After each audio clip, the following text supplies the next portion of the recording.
চোখের জলে বক্ষ ভাসিয়ে স্বামীর কাছে বলছে, ওগো প্রভু, আমি যে তোমার সধর্মিনী, আমি যদি তোমার ধর্মের কাজে না লাগি, কেন বাধা দিলে আমার জন্য?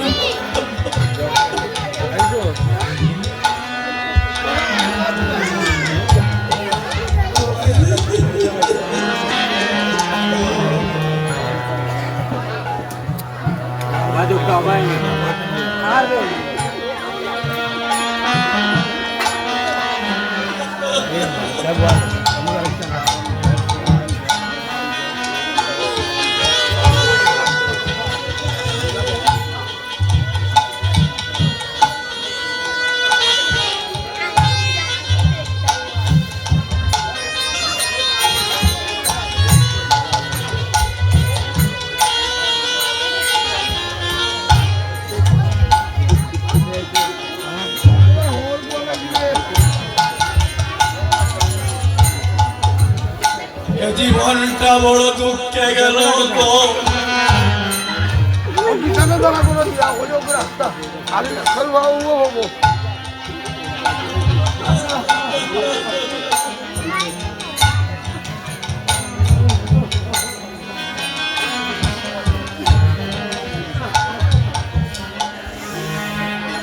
আমার মনে হচ্ছে তোমাকে স্ত্রী পেয়ে আমার জন্ম ধন্য, আমি তোমার স্বামী হওয়ার যোগ্য নয়, তোমাকে বাবাটা আমার মনে।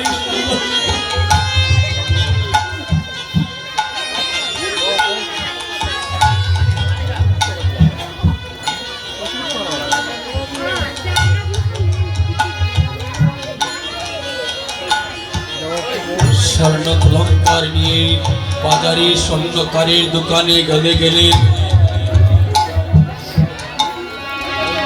কেঁদে কেঁদে স্বর্ণকারের দোকানে গিয়ে স্ত্রীর গয়না বিক্রি করে মনস্থ করিলেন কীর্তন দান করবেন।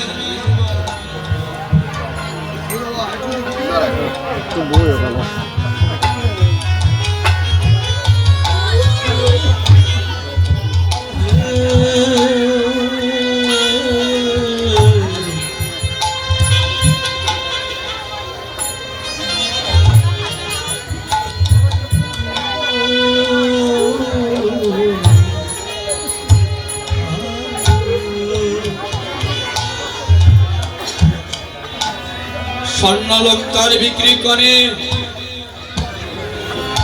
মহাপ্রভুর কাছে কীর্তনের জন্য তারিখ সাব্যস্ত করিলেন।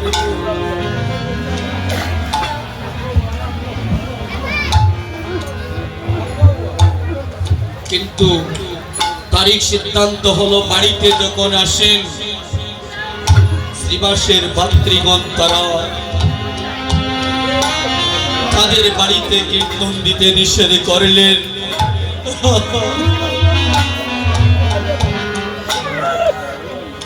শ্রীবাস বড় কষ্টে পড়ে গেলেন।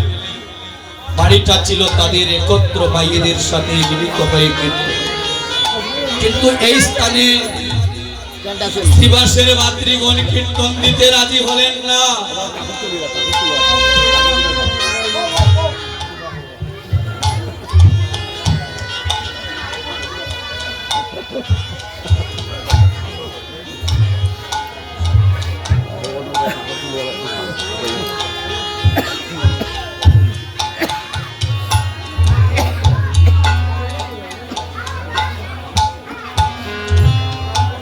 শ্রীবাসের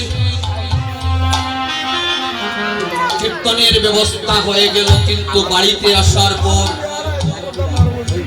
শ্রীবাসের ভাতৃগণ বললেন আমাদের বাড়িতে কীর্তন দিতে পারবে না, কারণ হরিনাম যজ্ঞ দিলে বহু কষ্ট করতে হয়, তাই কীর্তন দিতে রাজি হলেন না। এবার মহাপ্রভুকে কথা দিয়ে এসেছে, চতুর্দিক বৈষ্ণব ভক্ত আমন্ত্রণ হয়েছে, কিন্তু কীর্তনের জায়গা হলো না। বাহির বাড়িতে, যে বাড়িতে তাদের বংশের প্রভাব বৃদ্ধি না হয়, সেই বাহির বাড়িতে কীর্তনের দিন তারিখ সাব্যস্ত করে কীর্তনের আয়োজন করে নিয়ে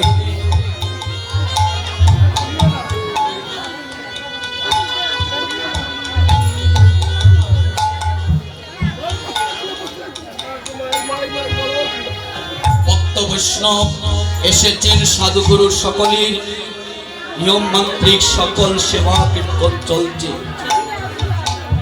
হঠাৎ করে একটা দুঃসংবাদ চলে আসলো।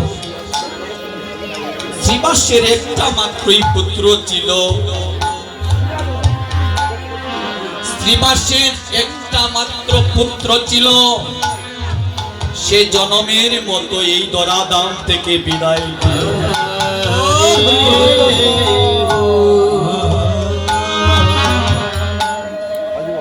কে যেন ঘর নিয়ে এসে বলছে, মালিনী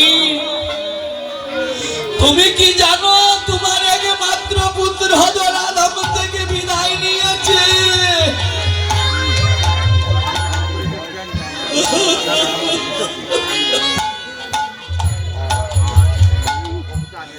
দুটি নয়নের জলে কেঁদে কেঁদে ভগবান শিব বললেন,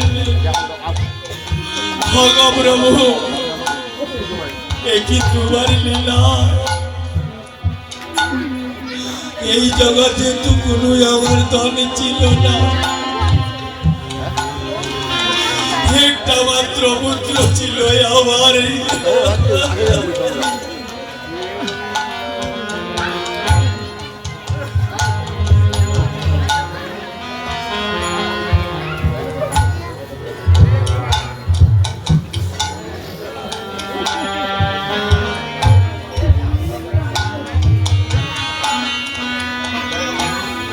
এই জগতে আমার আরাধ্য বস্তু একমাত্র পুত্র ছিল, কি অপরাধী ছিল আমার বলো?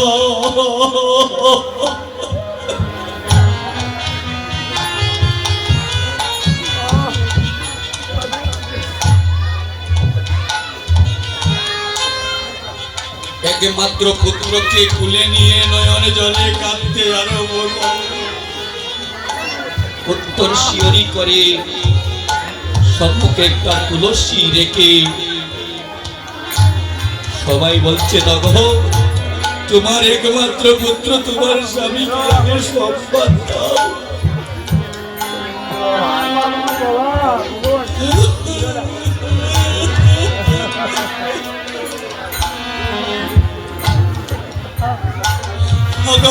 তোমাকে ভালোবাসেছিলাম, আমার জীবনে যে এত দুঃখ আসবে তা তো জানি না।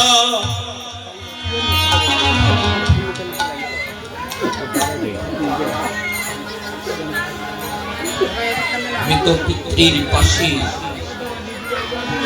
অন্যদেরকে রেখে শ্রীবাসকে সংবাদ দিলেন, তুমি একবার আসো। শ্রীবাস বুঝতে পারলেন এই অসময়ে কেন আমার স্ত্রী আমাকে সংবাদ দিল। পুত্রের যদি কোনো অমঙ্গল হয় মা, পিতা মাতা বুঝতে কোন সংবাদ লাগে না। পুত্রের কোন যদি অমঙ্গল হয়, শ্রীবাসকে সংবাদ দেওয়ার পূর্বে শ্রীবাস বুঝতে পারলেন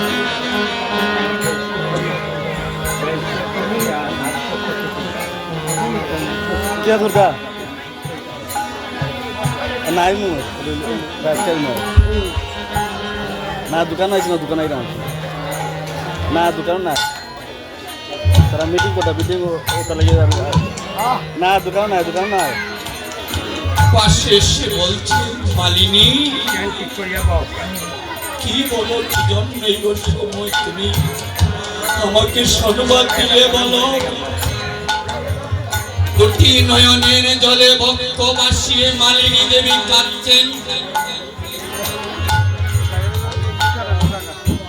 কিন্তু কোন মুখে বলবেন আমাদের জীবনের একমাত্র দুর্দশার চরম দিন? শ্রীবাস বলছে নগো মালিনী তুমি আমার ধৈর্যের বাঁধ